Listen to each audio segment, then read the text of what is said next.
The people you meet are going to be the most important thing in your life. And that goes for your family, that goes for your friends who you have right now. Yeah, you want to be surrounded by great people. You really are the average of the 5 people or 10 people that you're surrounded by. We all think that we can withstand influence. We can. Good habits are hard to come by. But what's even harder to come by are people that have good habits that you can be around. That's even tougher.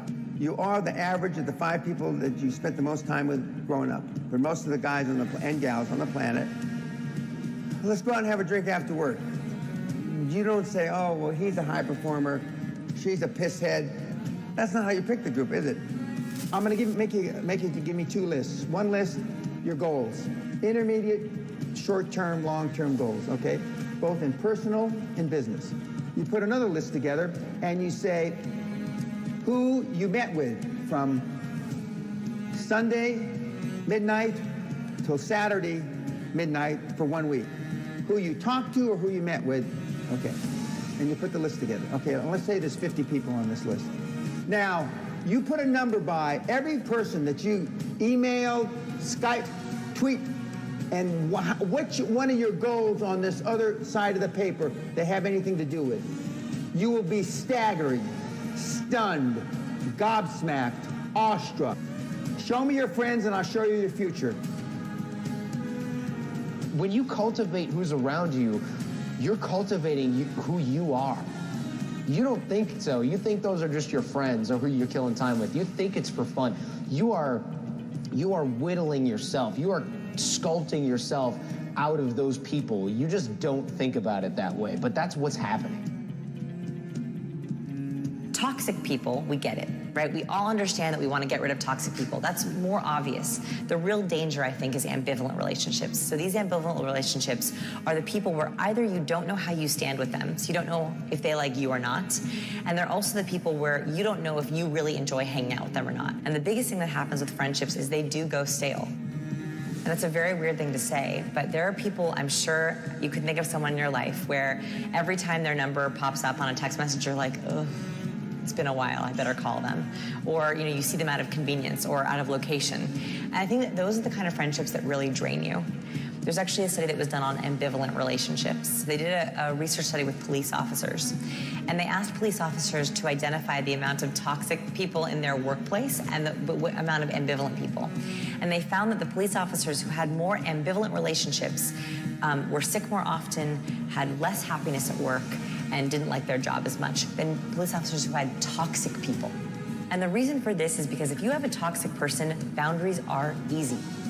They ask you to go out to lunch and you're like, no thanks, right? Like, you know it's a no thanks. Whereas if an ambivalent person asks you out to lunch or asks you to their birthday party or asks you to work on something, it takes this mental energy where you have this thing where you're like, ooh, like, will it be good? Would I rather eat alone at my desk or would I rather have lunch with this person? And when it's not always easy, that's an incredible drain on our emotional energy.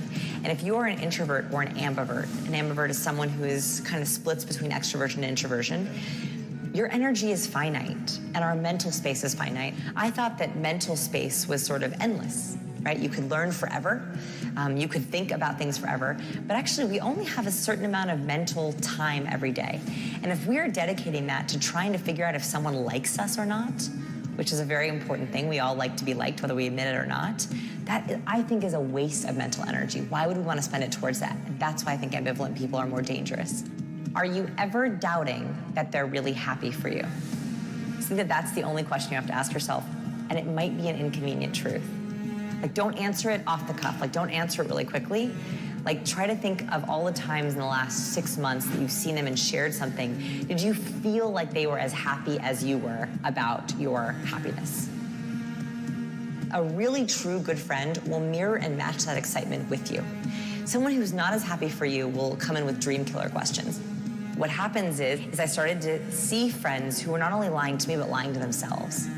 And I had to make a choice. Was I either going to have fewer high-quality friends or less quality but more quantity friends? And this was right at that stage where I also was trying to figure out what kind of friendships did I want to have on social media. And it's the same, I think, question that we all have to ask ourselves. I think of social media friendships like cotton candy. There's not a lot of substance there. There's not a lot of nutrition. Right. You wouldn't text them if you were going through something hard.